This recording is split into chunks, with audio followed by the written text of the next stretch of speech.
when you think about it, the flight of the eagle, the flight of the dove, they're very similar, man.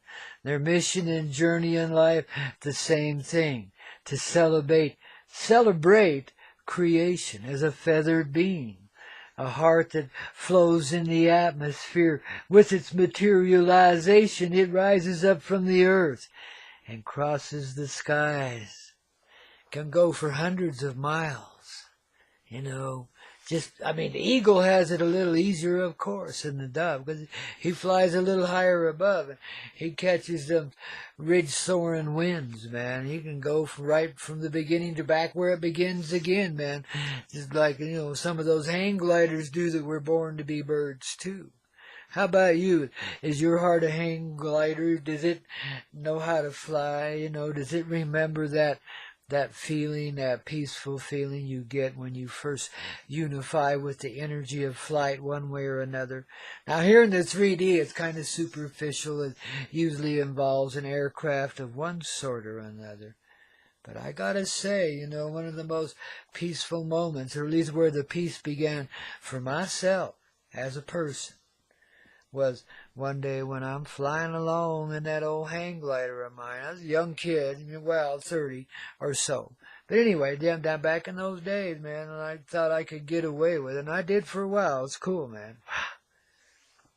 But you hit this moment where everything's perfect, everything's just right. You look behind you, and there's a big old bird telling you can't quite tell in your hinder vision whether it's a hawk or eagle, and it doesn't really matter. It's there, and it's trailing you as you're trailing the ridge lift too, you see. You're working together in harmony. And you didn't even know it, man. But it's all there in this peaceful thing. It's just you and the eagle and the wind and God, I reckon, is what you would call it. It's just creation. Feeling itself in this soft, peaceful place. This place of flight. I could feel all of the generations flying with me as I was attached to that little set of wings we called a hang glider thing, And up there working that, that ridge lift and the occasional thermal and, just keeping ourselves way up there, man. In that place where it all just got it simple. It all just came together. It's like I could feel what the eagle felt. And so could my ancestors, too, which are your ancestors as well. We're all one big happy family. So it was a feeling of humanity that I was carrying with me, but in my own little silly sort of way, you know what I mean? I wasn't a grandpa yet. But I was finding my way. I was working towards it. And you got to be a little wild and crazy to do that. And if it takes a little hang gliding to get you along the way, well, there you go. If you live to tell about it, it was a good thing to do. If you don't, well, better luck next time. And not worthy of the risk of your life, I'll tell you that. But if you're risking it, you probably shouldn't be doing it in the first place. If you're confident in your heart that not only are you going to do what you need to do, pay your dues, in other words, to get skilled enough to do that stuff, and have complete confidence in your angels. I mean, what you do for a living is dangerous enough already, so what you do for recreation, back in those days was probably equally, it might even been a little less dangerous than what I was doing. Otherwise, I won't go on to describe any further, but just in levels of risk, I think hang gliding was a little bit less than trucking was, man. That's hazardous occupation, I'm telling you. It has a higher fatality rate than miners do. Now think about that, It's like, wow. And you don't even want to know about the maimed. I mean, it happens way too often out there. But darling, see, that's why we're here, getting it clear in that rock and roll sort of way, that we get a clear stretch of road. We never have to worry about anybody running into anything or anyone ever again. We all just go in that flow automatically. I often wondered, running around on America's highways at different times in my life, gave millions of miles there, I'm telling you. But anyway, I often wondered why, we had the technology, I knew that. You know, why didn't we just automate these highways so people would be less likely to run into each other? And when there's an accident ahead, there'd be an automatic slowdown before people went sliding into it and created even worse snarly mess we had already. You know what I mean? Could have saved a lot of lives that way. Nothing would have been perfect, and you'd still have to have some kind of autonomous override, so if you were in a bad situation, you could drive out of it. Automation's not going to do that, but keeping you at a safe distance from one another, keeping you at uniform speeds and so forth, with a little bit of matching up of technology with the manufacturers and the highways and the programmers and stuff, it could have been done. Even back in the 60s and 50s, it could have been done. And I knew that. I wondered why we didn't do it. But, oh, well, there we were, man. And it's like, you know, a war zone out there on the highways. It's really crazy at times, man. I'm sure it was worse back in our day. 'Cause, you know, well, even though there's a lot more people out there now, they're going a whole lot slower because they're jammed together. Anytime you get around any major city, it's always hours in traffic if you don't know your way around. And even if you do sometimes, they can get that congested. You ever been down to L.A., that area, when it's gridlocked down there in SoCal? Oh, my goodness. I've seen time take sitting in traffic, you know, in a truck.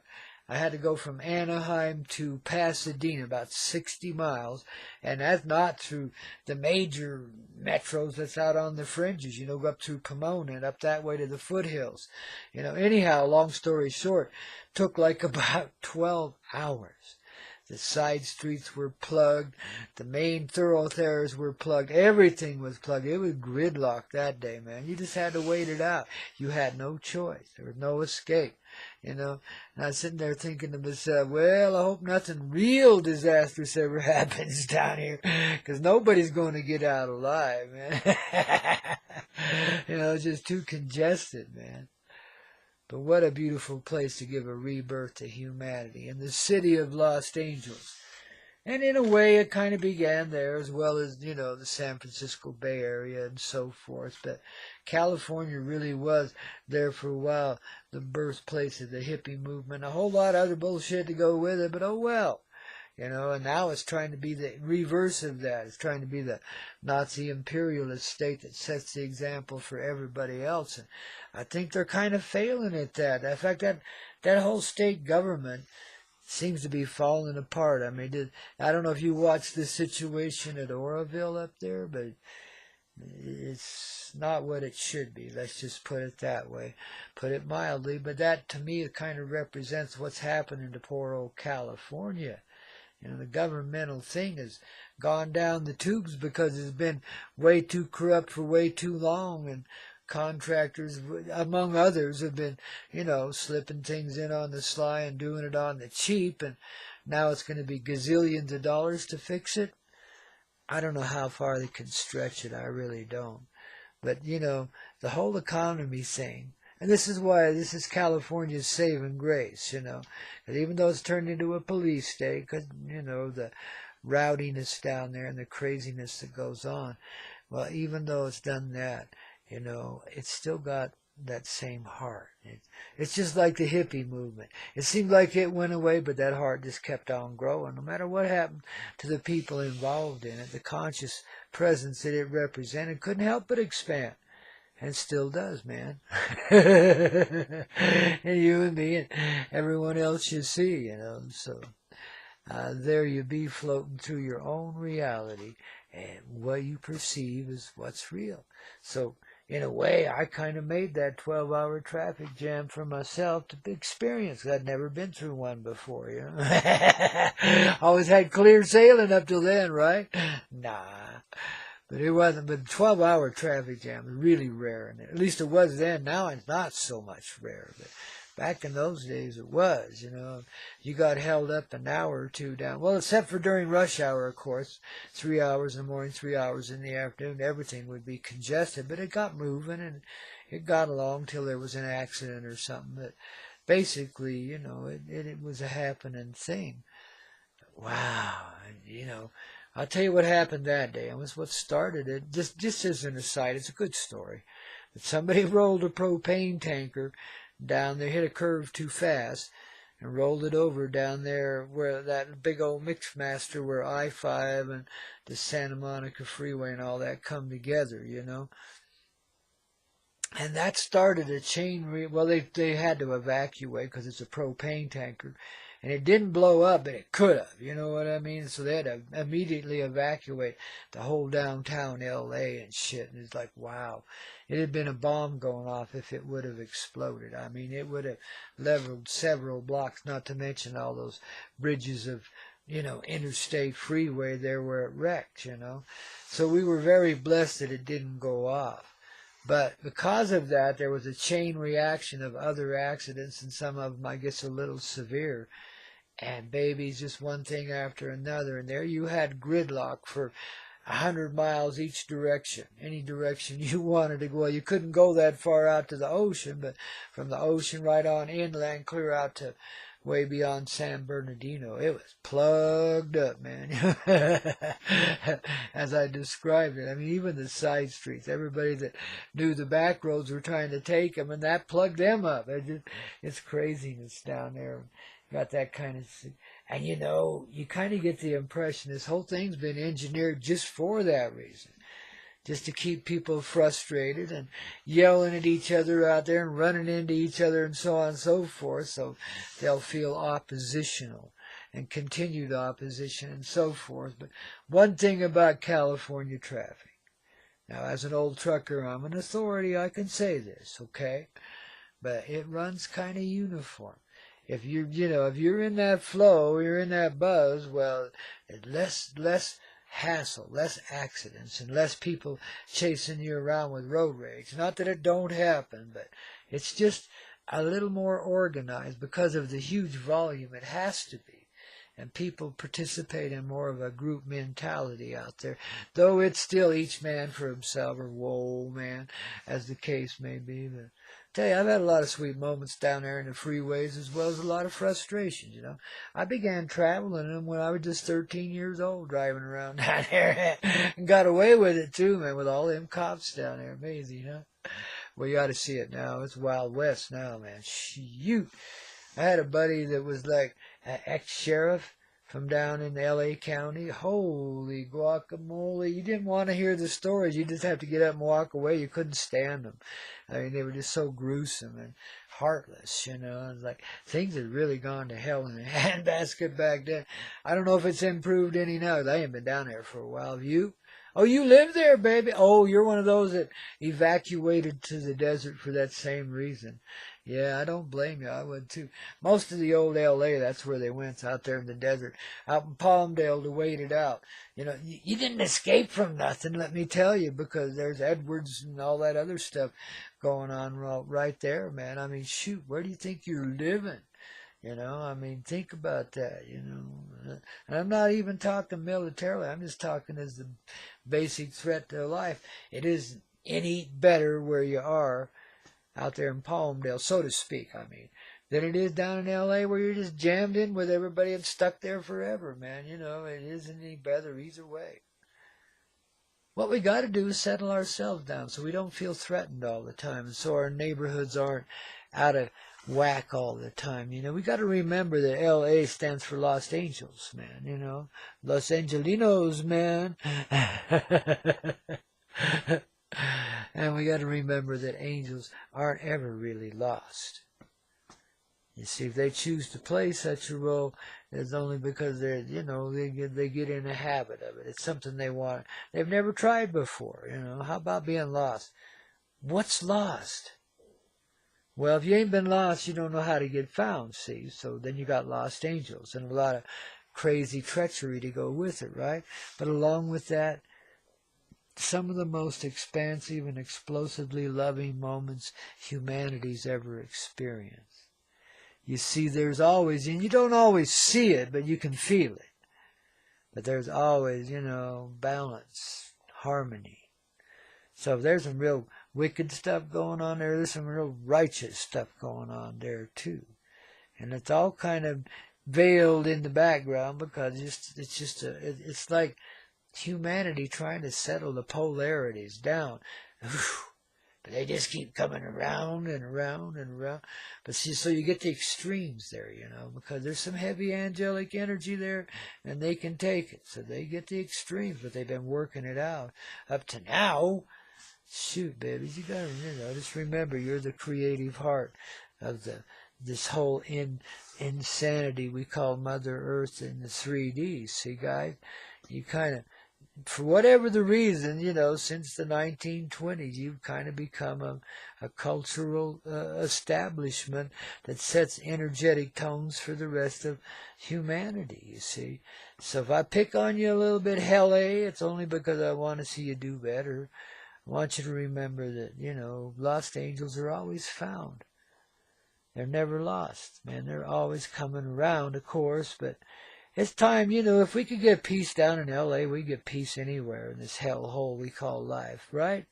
And then it's paradise, man. If we just get along with one another.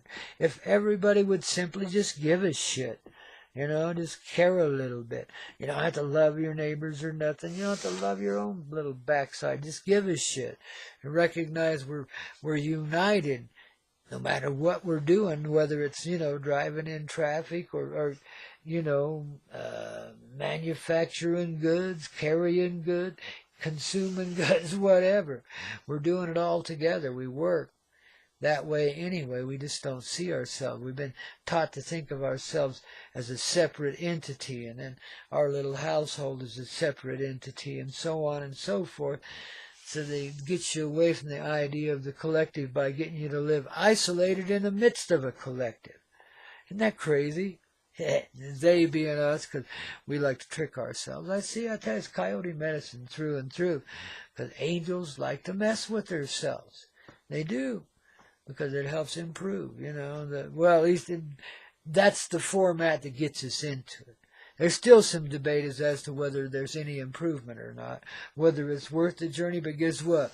We're to the point now where that's a numb question, a non-question now, because guess what? We've done it already. It's happened, So whether there's an improvement or not, we'll just wait and see, baby, I see it expanding greatly across this 3D. I see hearts becoming conscious and present everywhere. I see a lot of fear being expelled here.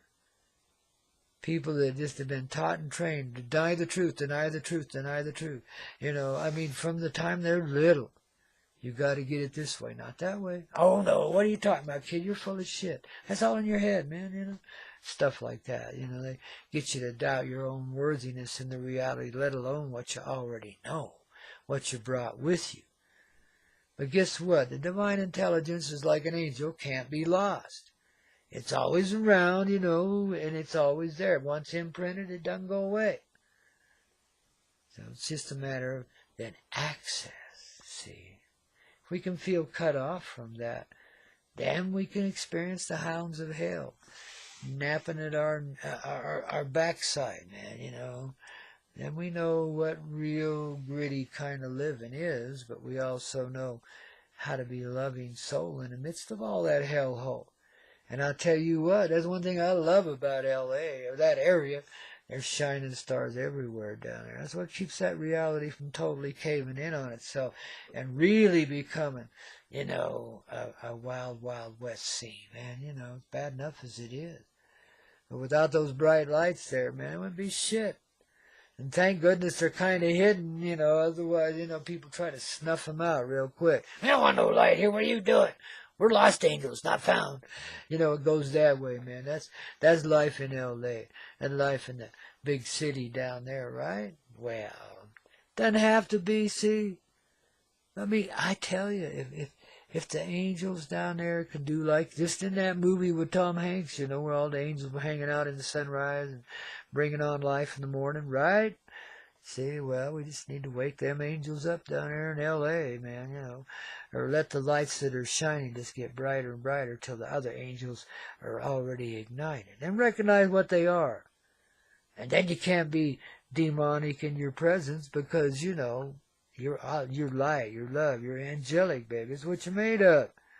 The golden light of creation, man, through which comes the rainbow interpretation of creation. Why do you think Hollywood lives down there in California? Because that represents the art of humanity's heart, creation. Of course, that's all fantasy and fiction and digitized now. Don't even got film to it anymore, but it's got rights, baby. Don't you mess with that copyrighted shit. But you see how it works in the 3D. It's always gangsta stuff, all this tough stuff. Ooh, we rough and tumble here, baby. We against each other. But the reality is, we're moving forward together, whether we're Paramount or Sony. You know what I mean? It don't matter. Or Howard Hughes. What was that? RKO. Yeah, baby. Those were the days, eh? Heydays, baby. But see, we're refining the process. And sometimes you really have to let it get decay. It's called decadence, but it's decay. It's the decay dance. And that's what's going on, man. All that old ways to going into decay. And it doesn't work anymore, Hollywood's become a sleaze pile for the most part, with a few creative hearts left there. Thank goodness. Again, that's the saving grace of that whole place. There are a few alive people allowed to be in the middle of all that shit. It's amazing, isn't it, Some of our better-known directors are pretty bright souls, even though they can't talk about it in public, They put it in the movies. Somehow they get away with it, man. I think that's rocking, don't you? I ain't watched a movie in a while, though. It used to be my passion as I kind of began my young career in the filmic trade, but I wasn't down no Hollywood. I knew that would eat me alive. Knew I'd have to season myself into it for a few years, but I tried. But guess what? I couldn't take that world. It's just, that ain't me, baby, I'm more of a hippie than all that. Let those with a little stronger constitution go and be in the biz, man. I did my share of it, and I just knew myself all too well. I knew I'd get eaten up by it one way or another. And I couldn't stand myself anyway. Being that way, I didn't like being, management, let's say. I did like having a secretary, though. That was cool, man. When I was a young kid, I thought that was the stuff, man. Didn't you? Oh, you didn't do that. Well, I did anyway, and I thought it was, man, especially when I had one that I could communicate with, that really liked me, and we got along. Shit. That kind of chemistry doesn't exist everywhere, I had one young lady like that when I was just a young guy in this one exhibition business, man, let's say. No, it was legit. It wasn't anything ugly. It was legit. But anyway, long story short, wow. That was like one of my first times to experience a male and female dynamic in that way, where not that me and my old lady at the time weren't somewhat synchronized too, but this was different. This was like working together. There wasn't there was a growing heart between us, of course. You can't be that close and not have that factor. And you have to understand too that I lived in an open relationship, so, could do as my heart thought was well to do, and I didn't have to hide anything. I was never like that. So this secretary and I were very much in sync. It really worked well, because neither one of us had any restrictions getting in the way. Other people, I mean. We had our personal lives and did what we did. And it wasn't like always together. Of course not, But we spent a lot of time together and just flowed together, it was just a moment, maybe a year or so. I can't even remember how long it lasted, but it was a while. But it's just a moment. And then it's gone. It kind of sets you up for, there's a whole lot of resynchronization going on in the world, and this is part of it. Each one of us plays. That's why I describe some of my parts in it and some of my feelings about it, because I know you can relate, because each one of us has been there in a similar energy, not the same experience, but a similar energy, which is then pretty much the same experience, experienced very personally, very differently between each one of us, okay? Is that close enough for the day? It's Free Day Friday. You give me a little freedom, huh? But yeah, and so we have all these little moments where things like that happen. There's a resynchronization. There's an amazing awareness for a moment or two, and something grows out of that. Maybe because you can't unless you're a rare being, it's hard to keep those kind of things going forever. You know, they just don't seem to last. Because you're there to experience an ever-increasing flow. So you go in different directions, you know. It happens quite often. But once your heart is established in that way, when you've experienced that kind of synchronicity with another human being, well, baby, it doesn't stop when they go away. It's still there. You know, it just grows. And then maybe it'll turn its attention to another in a while, or etc. Whatever happens, happens. But the love exists forever. Even though you might have to turn bitter towards each other to give yourself an excuse to move on. You know, it's amazing when you live honestly, which I tried to do in my younger days, you know, with that open relationship stuff and everything. And I got to give credit to my ex-old lady. She did too. She was a saint, man, I tell you. And still is, you know, and I love her to this day. It's the same kind of love. It never goes away, even when you go in different directions. You know, and it doesn't always work out just right. It ain't all fairy tale endings, but in the ending, it's like the beginning, and everything's cool, and everybody is okay with it already, and more than okay with it. We created it together, whatever it was, and whatever it is continues to grow from there. And others will experience, you know, a little different way of being because of it. So you did the right thing all along. You just didn't know you were, because there wasn't no right thing. There was just going with the flow, and that felt right. And that's what's important. When you're comfortable within yourself, when you're not self-tormented, when you're confident in the flow of the heart as you see it and understand it in this moment, that's a really amazing place to be. That's where peace begins. That's where you start to experience divine harmony. That's where real love exists. And all this experience we flow through unites in a collective form of expression, given personally in each heart. I tell you what, it just rocks and rolls, man. It's so multidimensional, man. And speaking of, oh, man, I tell you what, we just love the rock and roll, because it so expresses us to experience, and it allows us to experience something that can't be put into words. An existence in a real multi-dimensional presence that's totally harmonic, though at the outset it seems a little crude and primal, hey? Well, primal's where it begins, baby. You got to have your root down before you can come around, you know. Ooh, that's the rock and roll.